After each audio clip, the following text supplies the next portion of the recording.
साथियों नमस्कार, कैसे हैं आप सब लोग। साथियों, आप सब ने सुना होगा लड़कियों के पार्ट पे या उनके जो सलाहकार है उनके पार्ट पे या उनके जो समर्थक है उनके पार्ट पे कि सामान लौटा दो। सामान क्यों लौटाते हैं भाई? ये लड़की का स्त्री धन है। इवन सुप्रीम कोर्ट ने भी कहा है कि जो स्त्री धन है वो लड़की का एब्सोल्यूट प्रॉपर्टी है, उस पर उसका एब्सोल्यूट राइट है। अगर कोई प्रॉपर्टी उसकी कोई ले गया है तो वो प्रॉपर्टी उसको लौटानी पड़ेगी, अगर वो नहीं लौटाता तो वो जिम्मेदार होगा। साथियों, इसी मानसिकता के साथ जो है लड़कियां थाने पहुंचती हैं और वो रिपोर्ट लिखा रहती है कि मेरी जो प्रॉपर्टी है जो शादी में दी गई थी वो मेरे पति के पास है या सास ससुर के पास है।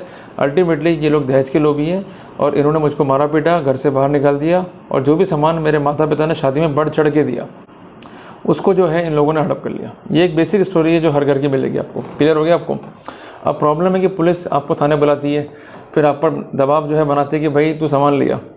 आप सामान लेके नहीं आते हो तो फिर दर्ज करती है मुकदमा कि अगर घी जो है नहीं निकलेगा सीधी उंगली से तो उंगली को हमको टेढ़ा करना पड़ेगा। पर घी तो कभी निकला नहीं, हमने कई बार टेढ़ी करके देखी उंगली, निकाल के देखना आप भी टेढ़ी उंगली से, निकलेगा नहीं। फालतू की बातें ही है। तो कहावतों पर काम करने की बजाय रियलिटी में काम करोगे तो फ़ायदा उसका अलग ही होगा। क्लियर है?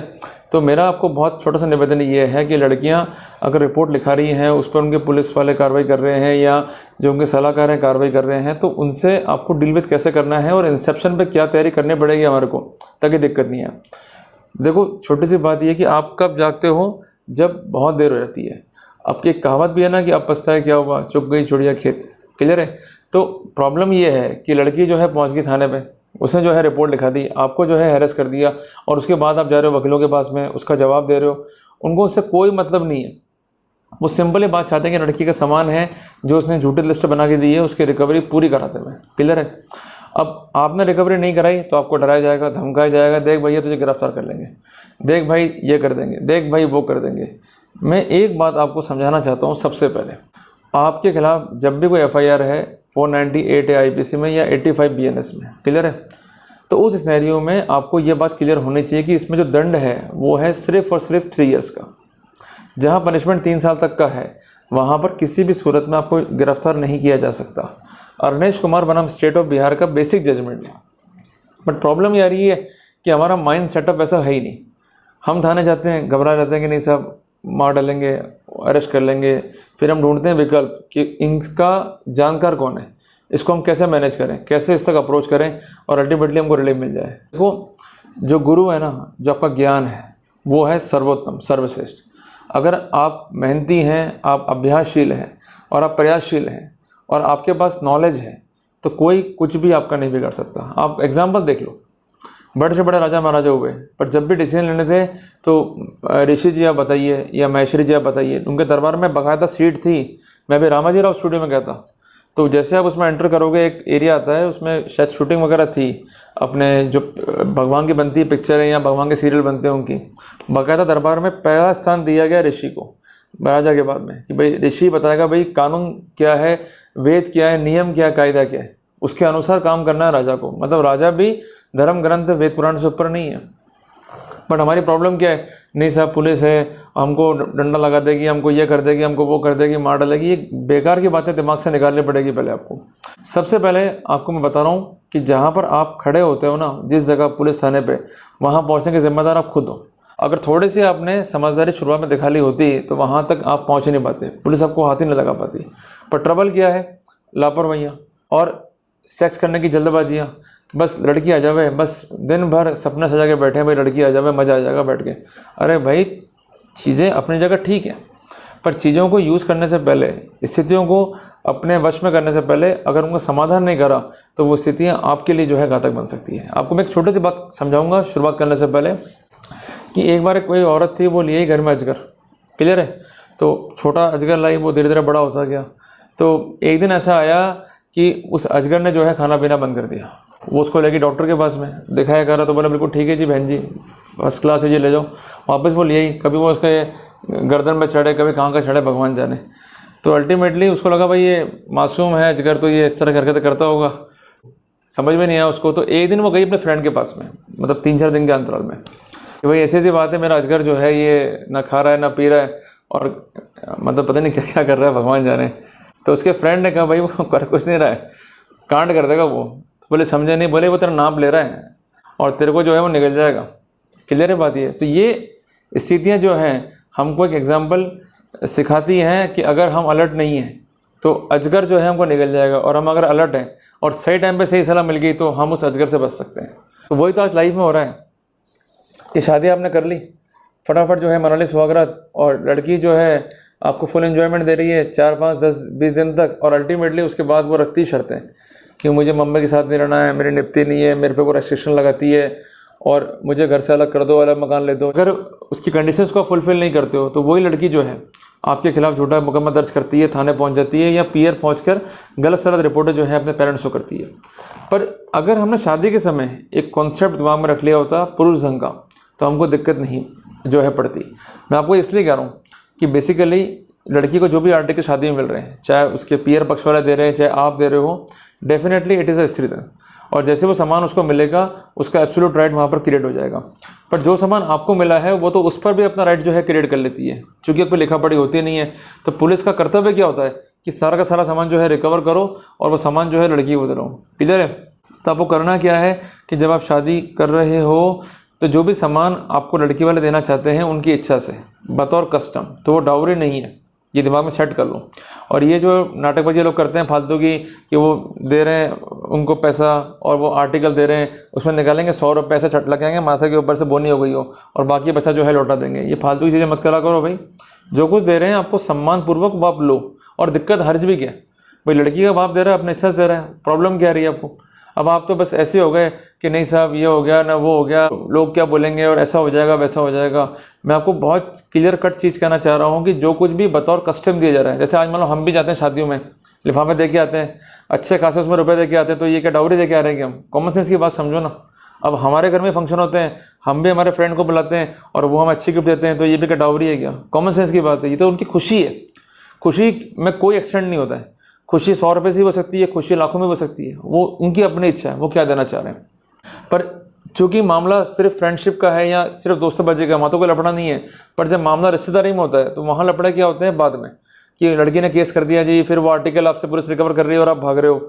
आप एक चीज़ सेटल कर लो कि जो भी वो चीज़ देना चाह रहे हैं, सरकार की खुद की मंशा ये है कि वो चीज़ अकाउंट फॉर हो जाए। तो डाउरी प्रोविजन रूल में नियम 2 क्यों बनाए गए? अगर सरकार की मंशा होती है कि शादी में कुछ भी ना दिया जाए, तो वो लिखती है कि एंटी आर्टिकल एक्ट, कि शादी में कोई भी आर्टिकल नहीं दिया जाएगा। उनकी ऐसी मंशा नहीं है। उनका मंशा क्या है? डाउरी प्रोहिबिशन एक्ट, कि हमें डाउरी को प्रोहिबिट करना है। डाउरी से बेसिकली क्या कंसर्न है कि ऐसा कोई भी आर्टिकल या वैल्यूएबल थिंग जिसको जबरन या फोर्सफुल तरीके से या एक्सटॉर्शन करके जो है प्राप्त किया जाए। जैसे लड़की वाले आते हैं कि जवाई साहब नमस्कार, सत श्री अकाल, आदाब, जो भी वो आपके लिए एब्रीवेशन यूज़ करें, उसके बाद आपको वो कंबल दे रहे हैं, आपको वो शॉल दे रहे हैं, या कोई वैल्यूबल दे रहे हैं, या कोई ज्वेलरी दे रहे हैं, ये सब आप ही का तो आर्टिकल है, वो खुशी से आपको देना चाह रहे हैं। क्लियर है बात ये? तो जो भी वैल्यूबल्स हैं, चाहे वो ज्वेलरी या कुछ भी है, एक लिस्ट जो है बनानी पड़ेगी आपको नियम 2 DP एक्ट के नियमों के अनुसार। वो रूल्स कौन से हैं? DP rules means dowry prohibition rules. उसका नियम नंबर 2 है, उसको पढ़ना आज ही निकाल के। जो भी आर्टिकल आप शादी में दे रहे हो, मीन्स वर दे रहा है वधु को, वर्स मतलब क्या है? वर मीन्स एवरी पर्सन जो कि वर की साइड से, और जो दे रही है वधु वर को, मीन्स जो भी पर्सन कंसर्न विद वधु साइड से, वो एक लिस्ट बनाएंगे और उस लिस्ट में आर्टिकल को मेंशन करेंगे, उस पर साइन करेंगे बाकायदा, और उस लिस्ट को वेरीफाई करेंगे SDM से। अब मान लो SDM नहीं मिला, प्रैक्टिकल चीज़ें, तो आप ले आओ किसी नोटरी को, नोटरी ठप्पा लगवा लो, और नोटरी का लगाया हुआ ठप्पा भी बिल्कुल लीगल है, और सेक्शन 58 इंडियन एविडेंस एक्ट में इसकी वैल्यू है, क्योंकि जो भी सील लगाता है नोटरी, उसका कोर्ट जो है संज्ञान ले सकती है, उसका जुडिशियल नोटिस ले सकती है, वो अपने आप में ही कंक्लूसिव प्रूफ है। क्लियर है? तो जो थ्योरेटिकल बातें हैं उसको हम ले जा रहे हैं टूवर्ड्स अ प्रैक्टिकल पर्सपेक्टिव। अब आप ये कर लोगे तो बेसिकली एक बेनिफिट क्या हुआ कि सब कुछ क्लियर है कि शादी में दिया क्या गया। अब लफड़ा था कि शादी में हमने बढ़ चढ़ के दे दिया, दान देश दे दिया, ये दे दिया, वो दे दिया, जबकि वो चीज़ें एग्जिस्ट नहीं करती है। तो कम से कम एक चीज़ करने से सेफ्टी तो आपकी हो गई ना। और अपन कोई गलत काम थोड़ी ना कर रहे हैं, अपन उसको लिख रहे हैं कि नियम 2 डाउरी प्रोहिबिशन रूल्स के अंतर्गत ये लिस्ट जो है हमने तैयार करी है। ठीक है? अब जो भी सामान आप लड़की पक्ष को दे रहे हो उसके सारे बिल भी जो है आप हैंडओवर कर दो और इस फैक्ट को मेंशन कर दो। तो लिस्ट कैसे बनेगी? सीरियल नंबर, जो भी आर्टिकल दे रहे हैं वो, अगर उसका वजन है, वजन कर सकते हैं प्रैक्टिकली, तो उसको लिख दीजिए, और ये आपने कहाँ से खरीदा उसको लिख दीजिए, और उसका इनवॉइस नंबर, प्रॉब्लम क्या आ रही है, और जो कुछ भी ले रहे हैं उसको भी प्रॉपर जो है इंदराज कीजिए इसी पैटर्न के ऊपर। ये तो ईजी हो गया ना आपके लिए, आपको दिक्कत तो है नहीं। और दूसरा स्टेप क्या है कि आपने को आप करनी है गिफ्ट डेट भी, मीन्स जो भी आर्टिकल अब आप लड़की को देना चाहते हो, मीन्स जो वो दे चुके हैं अपन, तो उस सिनेरियो में वो आर्टिकल या एडिशनल आर्टिकल जो भी है, या एडिशनल नहीं तो जो आर्टिकल अपन दे रहे हैं वो, उसका एक प्रॉपर गिफ्ट कर दो कि भाई आज से सामान जो है लड़की का है, इसके अलावा अब कोई सामान जो है लड़की क्लेम नहीं करेगी जो हमने दे दिया है। क्लियर है? और ये जो सामान आप ले रहे हो लड़की वालों से, उसकी भी जो है गिफ्ट डेड उनसे करा लो कि ये सामान जो है लड़के का, अब उसका पुरुष धन है, अब ये सामान जो है वापस हम किसी भी हालत में नहीं लेंगे even though there is dispute. ये जरूरी इसलिए है, once the gift is done, और ये गिफ्ट जो है रिवोक नहीं हो सकती है, और अल्टीमेटली वो आपकी गिफ्ट जो है एब्सोल्यूट है और on account of love and affection है। तो उस सिनेरियो में कोई भी आर्टिकल आपसे वापस अब नहीं लिया जाएगा even though she file a case, क्योंकि गिफ्ट जो है एक बार अगर अस्तित्व में आ गई है तो वहाँ पर आपके सिविल अधिकार जो है पिक्चर में आ जाएंगे कि मैंने कुछ हड़पा नहीं है, मैंने कुछ जबरन जो है छीना नहीं है, जो कुछ भी है मेरे को उन्होंने दिया है और गिफ्ट के फॉर्म में दिया है। और एक बात मैं आपको स्पष्ट कर दूं, पुलिस पिक्चर में क्यों आती है? पुलिस का मानना ये था कि आपने क्राइम किया, जबकि गिफ्ट डीड क्या है? एक ऐसा दस्तावेज जो कि वैल्यूएबल सिक्योरिटी है और आपके राइट जो है क्रिएट कर रही है उस आर्टिकल में। ठीक है जी, जब तक वो गिफ्ट डीड अस्तित्व में है तब तक वो राइट आपके एग्जिस्ट करेंगे। लड़की बोलती गिफ्ट डीड गलत तरीके से करा ली या धोखे से करा ली या गिफ्ट डीड जो है फर्जी है, तो उसको कोर्ट जाकर गिफ्ट डीड जो है निरस्त करानी पड़ेगी। जब तक जो है गिफ्ट डीड निरस्त नहीं होगी तब तक कोई भी दिक्कत आपको नहीं है। क्लियर हो गया? ये स्टेप नंबर 2 मैंने क्लियर कर दिया आपको, टू मेक द पुरुष धन। तीसरी बात, उस कंसर्न गिफ्ट डीड को पार्ट बनाओ अपने बैलेंस शीट का और सारे के सारे आर्टिकल बना दो अपने कैपिटल का पार्ट है। ये परमिसेबल है 69A इनकम टैक्स एक्ट के अनुसार। क्लियर है बात? ये घबराने का नहीं है, चीज़ें आप शो करो। और चौथी इंपॉर्टेंट बात है कि अब चूंकि आपका वो कैपिटल बन चुका है, अब आप कंसर्न बैंक से भी चाहें तो उस कंसर्न गोल्ड पर या कंसर्न आर्टिकल पर, अगर वो वैल्यूएबल मानता है बैंक, उस पर ओडी या कंसर्न जो है लोन ले सकते हैं। क्लियर हो गया आपको? तो मेरा कहना ये है कि ऐसा करने से कितनी सेफ्टी अपनी होगी। पहली बात तो ये सब कुछ क्लियर हो गया, शादी में क्या क्या दिया गया और क्या क्या अब लड़की के पास रहेगा, क्या क्या हमारे पास रहेगा, ये भी क्लियर हो गया।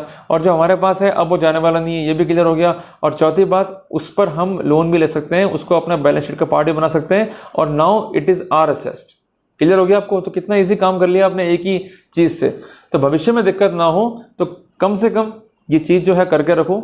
दिक्कत आएगी, लड़की वाले भाग सकते हैं कि नहीं भाई ऐसा तो हो सकता नहीं है, तो भाई फिर ठीक है, बाद में जो है कॉन्सिक्वेंस फेस करो, फिर चक्कर काटना फिर वकीलों के दफ्तर में या फिर जो है घूमते रहना कोर्ट कचहरियों में या थाने पे। तो मैं चाहता नहीं कि आप कोर्ट कचहरी घूमो या थाने घूमो, एक सेफ्टी कर ली तो आपका माल भी जो है बच जाएगा और अल्टीमेटली जो उस पर खतरा आने वाला है या संकट आने वाला है उससे भी आप जो है काफ़ी बड़े एक्सटेंट तक जो है बच जाओगे। तो दुर्घटना घटे उससे पहले आप रख लो सावधानी। और कहते हैं ना कि दुर्घटना से सावधानी भली, दुर्घटना से देरी भली। तो यहाँ पर हमको रखनी है सावधानी। ये सावधानी बहुत ही प्रैक्टिकेबल है और अपने सी से जाकर भी आप पूछ सकते हो कि ये पॉसिबल है। सी ये डेफिनेटली कहेगा हाँ ये चीज़ पॉसिबल है, ये हम इजीली कर सकते हैं। और कोई विशेष खर्चा भी नहीं है इसमें। करना क्या है, जो भी सामान दे रहे हैं ले रहे हैं उसकी लिस्ट बन गई, एक 500 रुपये का स्टैम्प आया, उस पर लिखा पड़ी हो गई। लड़की वालों को भी स्टैम्प चाहिए, वो भी अपना स्टैम्प लिया है और उसके बाद उसको नोटरी करा लिया अपने। तो कुल मिला के 2-3 हज़ार की लिखा पड़ी में जो समस्या बाद में आपको आनी है उससे आप बच गए। और समस्या वहाँ भी गई है तो पुलिस अपना राइट एक्सरसाइज नहीं कर पाएगी, क्योंकि पुलिस को मालूम है कि ये सामान तो अब मिसअप्रोप्रिएट तो हुआ ही नहीं है, क्योंकि जो सामान लड़की के पास में है वो उसका गिफ्ट डीड है, उसी का वो आर्टिकल है, उसी का पुरुष धन है। तो अल्टीमेटली जब आपका ही पुरुष धन है, आपका ही वो आर्टिकल है, आपका ही वो गिफ्टेड आइटम है, तो उस सिनेरियो में जब तक गिफ्ट डीड निरस्त नहीं होती तब तक पुलिस कोई भी राइट जो है एक्सरसाइज नहीं कर सकती। क्लियर है? और वो करते भी हैं, तंग करते भी हैं, then they have to face the consequences of CCA rules और अल्टीमेटली 198 BNS में आप कार्रवाई भी सुनिश्चित करें। कोई घबराने की बात नहीं है। पर जब उनको ये फैक्ट मालूम पड़ जाएगा तो वैसे वो हाथ नहीं लगाने वाले आपको। क्लियर हो गया आपको? बहुत सिंपल चीज़ें। तो कुल मिला के बस बात छोटी सी है, अगर ध्यान दे ली तो बच जाओगे, ध्यान नहीं दी तो मारे जाओगे। क्लियर है? जल्दी मिलते हैं फिर एक नए टॉपिक के साथ। टिल देन जय हिंद, जय भारत।